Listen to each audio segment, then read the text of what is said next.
To cite source material inside NotebookLM chat, start by opening NotebookLM and signing in with your Google account.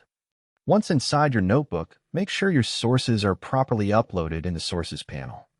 These sources are what NotebookLM uses to generate grounded, reference-based responses. Next, open the chat panel and ask a question based on your uploaded materials. NotebookLM will generate an answer using the content from your sources, and it typically connects its responses back to specific documents in the notebook.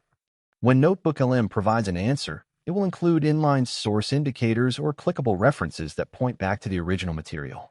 These citations allow you to trace each part of the response back to the exact section of a document, helping you verify accuracy and context. You can click on these citation markers to view the exact passage used from the source. This makes it easier to understand where the information came from and how it was interpreted by the system. If you want more explicit referencing, you can also ask NotebookLM directly. For example, you can prompt it with requests like cite the source for this statement or which document supports this answer. NotebookLM will then highlight or explain which uploaded file contains the supporting evidence. For academic or research work, you can manually copy these cited excerpts into your notes or external documents to build properly referenced reports. While NotebookLM does not always format citations in strict academic styles by default, it allows you to clearly identify which source each piece of information comes from.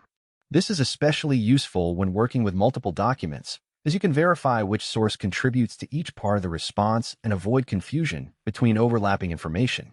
And that's how you cite source material inside NotebookLM chat. Use source-backed responses, click citation markers, and request references directly from the model to ensure accurate, traceable information.